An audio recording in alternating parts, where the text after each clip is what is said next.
ओम नमः शिवाय। नमस्कार दोस्तों, आइए सुनते हैं शिव महापुराण की कथा। आप सभी भक्तजन इस कथा को श्रद्धा पूर्वक मन लगाकर सुने। भगवान शिव जी आप सभी की मनोकामना पूर्ण करेंगे और आप सभी के कष्टों को हर लेंगे। ब्रह्मा जी ने कहा, हे नारद, अब उस यज्ञशाला में जो अपशगुन हुए, अब मैं उनका वर्णन करता हूँ। आकाश से पिसी हुई हड्डियों की वर्षा होने लगी तथा ऐसी आश्चर्यजनक बातें दिखाई देने लगीं जिनके कारण कर्म तथा धर्म का विचार शेष न रहा। तीनों प्रकार के दुख सब लोगों को दुखी करने लगे। डर के मारे उनके मुख से कोई शब्द नहीं निकलता था। सबके शरीर थर थर कांपने लगे। उस यज्ञ करने वाले दक्ष प्रजापति तथा यज्ञ कराने वाले भृगु ऋषि की आंखें उत्तर दिशा की ओर उठ गईं। तो उन्होंने देखा कि उधर से भारी धूल उठने के कारण आकाश भर गया है। वे अपने मन में विचार करने लगे कि इस धूल के उड़ने का कारण क्या है, परंतु कोई ठीक बात उनकी समझ में नहीं आई। सभा में उपस्थित सभी लोग आश्चर्य में भरकर एक दूसरे से अनेक प्रकार की बातें करने लगे। हे पुत्र, उस समय दक्ष की पत्नी वीरनी ने सब लोगों को संबोधित करते हुए कहा, हे सभासदों, तुमने मूर्ख बनकर सती का अनादर किया और उन्हें भस्म होने से नहीं रोका। दक्ष प्रजापति ने शिव जी का घोर अपमान किया है और सती की बहनों के सामने ही सती का भी तिरस्कार किया है। यह सब उपद्रव उसी के प्रतिफल हैं। शिव जी का शत्रु कभी भी आनंद नहीं पा सकता। वह कुछ समय के लिए अपने मन को प्रसन्न कर ले, परंतु अंत में उसे नरकगामी होना पड़ता है। अस्तु, तुम लोगों को अपने किए हुए पाप का फल अवश्य मिलेगा। वीरनी के इन शब्दों को सुनकर सभी देवता तथा मुनियों को अत्यंत भय लगा। दक्ष भी भयभीत होकर विष्णु जी के पास पहुंचकर इस प्रकार कहने लगा, हे विष्णु, आप यज्ञ रूप, यज्ञ रक्षक तथा यज्ञ के कर्म स्वरूप हैं। आपका कार्य भक्तों की रक्षा करना है। अस्तु, आप मुझे इस भय से छुड़ाइए और अपनी कृपा द्वारा यज्ञ को नष्ट होने से बचाइए। आप सच्चे स्वामी हैं। यह सुनकर विष्णु जी ने हंसते हुए कहा, हे दक्ष, जहाँ तक संभव होगा हम तुम्हारी रक्षा करेंगे, परंतु तुमने शिव जी से शत्रुता स्थापित कर स्वयं ही संकट का आह्वान कर लिया है। तुमने प्रलय कर्ता एवं जगत स्वामी शिव जी के साथ बैर करके अच्छा नहीं किया। अब तुम्हें कौन पार लगा सकता है। हम स्वयं तथा अन्य सभी देवतागण भगवान सदाशिव की आज्ञा रूपी रंजू से बंधे हुए हैं। संसार में उनके समान बलवान अन्य कोई नहीं है। कोई सहस्त्रों उपाय भी क्यों न करे, परंतु शिव जी की कृपा के बिना किसी को कर्म का फल नहीं मिलता। जिस स्थान पर पूजा करने योग्य शिव जी की पूजा नहीं की जाती, वहाँ कोई भी कार्य सिद्ध नहीं होता। जो देवता पूजा करने योग्य नहीं है, उसकी पूजा करने से दारिद्र्य, मृत्यु तथा भय, ये तीनों उपद्रव उत्पन्न होते हैं। हे नारद, विष्णु के मुख से इन शब्दों को सुनकर दक्ष अत्यंत चिंतित हो और महादुखी हुए। अन्य सब लोग भी भय के मारे कांपने लगे और इस प्रकार कहने लगे कि अब हमारी रक्षा किसी भी प्रकार नहीं हो सकती। जिस समय सभी सभासद आपस में एक दूसरे का मुंह देखने हुए चिंतामग्न हो रहे थे, उस समय वीरभद्र अपनी सेना सहित यज्ञ स्थल में जा पहुंचे और बड़े जोर का शब्द करने लगे। भैरव तथा कालका आदि भी अपनी सेना सहित वहां पहुंच गईं। उस समय वीरभद्र का यह स्वरूप था कि उनके 5 मुख, 3 नेत्र तथा 10 हाथ थे। वे अपने मस्तक पर जटाओं को धारण किए थे तथा उनके ललाट पर अर्धचंद्र सुशोभित हो रहा था। वे रुद्राक्ष की माला पहने, शरीर में भस्म लगाए, बैल पर सवार थे। उनके सभी अंग वज्र के समान अत्यंत कठोर थे। वे अपने अत्यंत सुंदर हाथों में अनेक प्रकार के शस्त्र लिए, चवर छत्र धारण किए, शिव शिव शब्द का उच्चारण करते हुए परम विचित्र स्वरूप से भली भांति अलंकृत थे। जिस रथ पर वे अपने नंदी सहित आरूढ़ थे, वह 25 योजन ऊंचा था और उस रथ को 10 लाख सिंह खींच रहे थे। शार्दूल तथा हाथी चारों ओर से उस रथ की रक्षा के निमित्त चैतन्य खड़े हुए थे। उसकी सेनाओं ने आते ही चारों ओर से धावा करना आरंभ कर दिया। अनेक प्रकार से युद्ध के बाजे, भेरी, शंख, पटह, गोमुख, भृंग, उपंग, मृदंग आदि बजने लगे। उस समय इंद्र, वायु, यमराज, कुबेर, वरुण, अग्नि तथा दिक्पाल अपने अपने वाहनों पर सवार हो होकर दक्ष के सम्मुख जा पहुंचे।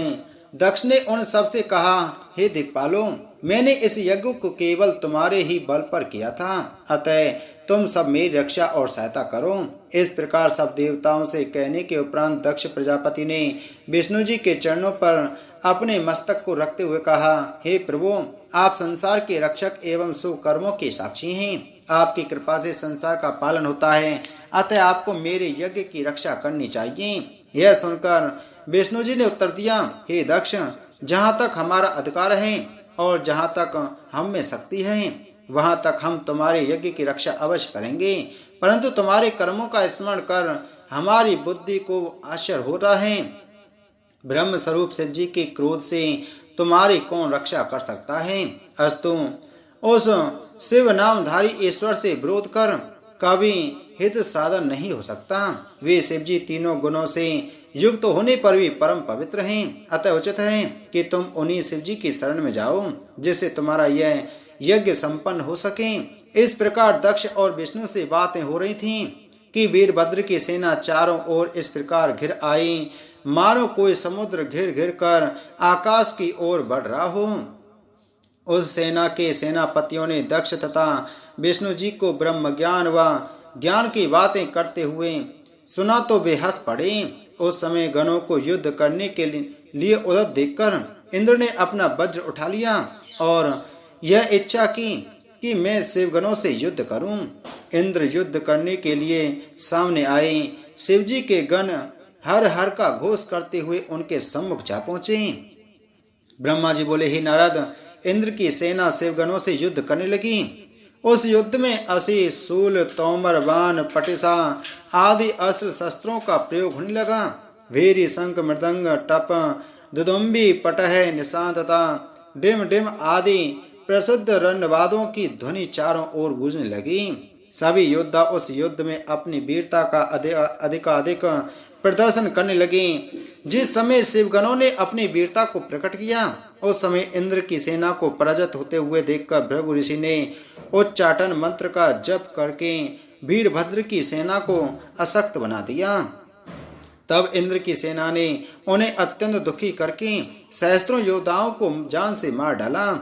उस यथाचित विपत्ति को देखकर शिव के गण भयभीत होकर भागने लगे और इंद्र की सेना विजयनी हुई। हे नारद, शिव गणों की हार का मुख्य कारण यही था कि इस प्रकार शिव जी ने ब्राह्मण की श्रेष्ठता को सम्मान दिया था। अस्तु, जब वीरभद्र ने यह देखा कि उनकी सेना हार कर भाग रही है, तब वे भूत प्रेतों आदि को पीछे कर स्वयं आगे बढ़ आए। जो बड़े बड़े सेनापति योद्धा बैल पर सवार थे, वे भी उनके साथ आगे आकर खड़े हुए। तदुपरांत उन्होंने अपने हाथों में त्रिशूल लेकर इंद्र के साथ महाभयानक युद्ध किया। उन प्रहारों से घायल होकर देवता आदि भयभीत हो युद्ध क्षेत्र से भागने लगे। किसी के विभिन्न अंग कट गए तो कोई टुकड़े टुकड़े होकर गिर पड़ा। इस प्रकार देवताओं की संपूर्ण सेना क्षीण विक्षीण हो गई। कुछ देवता तो भागकर अपने घरों को भी चले गए। उस समय अकेले इंद्र ही दृढ़ता पूर्वक खड़े हुए युद्ध क्षेत्र में दिखाई पड़ रहे थे। अपनी सेना को इस प्रकार भागते देखकर इंद्र ने अपने गुरु बृहस्पति जी से कहा, हे गुरु, आप देवताओं की सेना के रक्षक हैं, अतः आप हमें कोई ऐसा उपाय बताइए जिससे हमारी जीत हो। यह सुनकर बृहस्पति ने उत्तर दिया, हे इंद्र, विष्णु जी ने जो कुछ कहा था वही इस समय सामने आ रहा है। मंत्र, तंत्र, औषधि, वेद, धर्म, शास्त्र, प्राण, विचार तथा प्रतीति आदि सब यह शिव जी की महिमा को जानने में असमर्थ हैं। तुम मूर्ख हो, जो बच्चों के समान बुद्धिहीन बनकर उन्हीं भगवान सदाशिव से बैर ठान रहे हो। यह सभी गण शिव जी की आज्ञा अनुसार आए हुए हैं और इस यज्ञ को नष्ट करके ही मानेंगे। इनके सामने किसी का कोई वश नहीं चलेगा।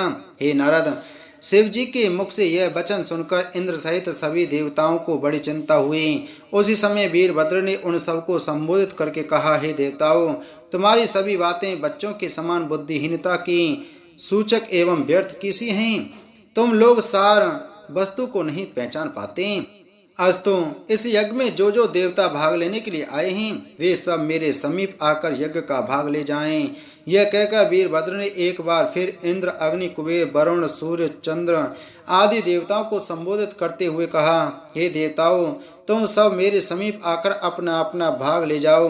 मैं तुम्हें सुख पहुंचाकर ऐसा प्रसन्न करूंगा कि तुम्हें सदैव के लिए भगवान सदाशिव की महिमा का ज्ञान प्राप्त हो जाएगा। इतना कहकर वीरभद्र अत्यंत क्रुद्ध होकर बाण वर्षा करने लगे। उनके तीक्ष्ण बाणों के प्रहार से इंद्र के शरीर को घायल कर दिया। जब उन्होंने यह अनुभव किया कि वीरभद्र पर वे किसी प्रकार विजय प्राप्त नहीं कर सकते, तो सब देवताओं के साथ भाग खड़े हुए।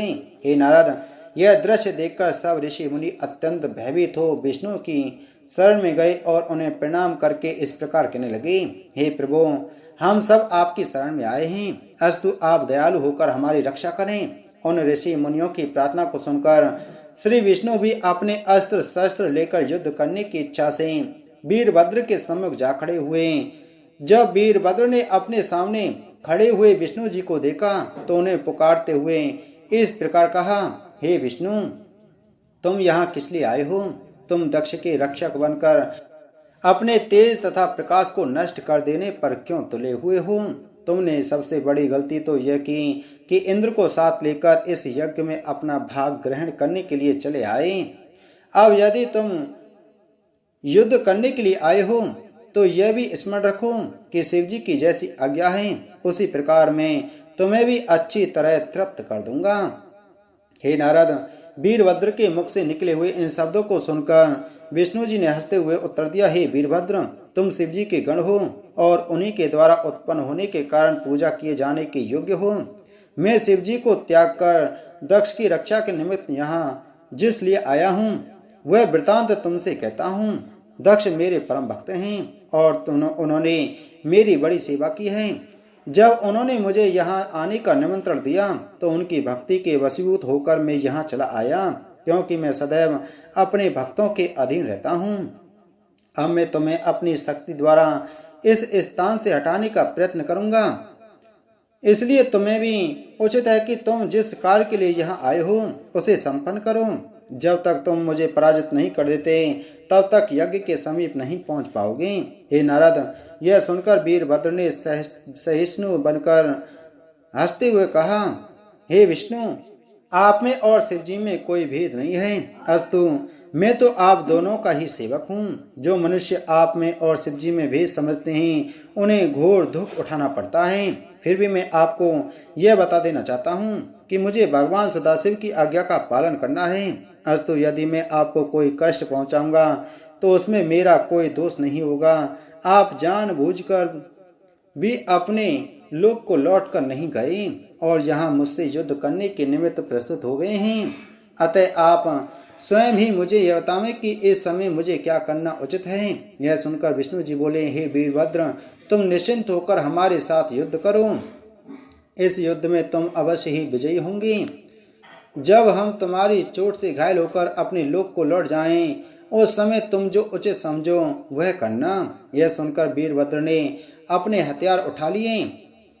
उस समय युद्ध के बाजे बजने लगे तथा विष्णु जी ने भी अपना शंख फूंककर संपूर्ण संसार में हाहाकार मचा दिया। जो लोग युद्ध क्षेत्र से भाग गए थे वे भी फिर लौट आए। इंद्र आदि देवता विष्णु जी के साथ रहकर फिर से अपने पराक्रम का प्रदर्शन करने लगे। इस प्रकार घनघोर संग्राम आरंभ हो गया। बोलो शिव महाप्राण की जय। बोलो शिव शंकर भगवान की जय।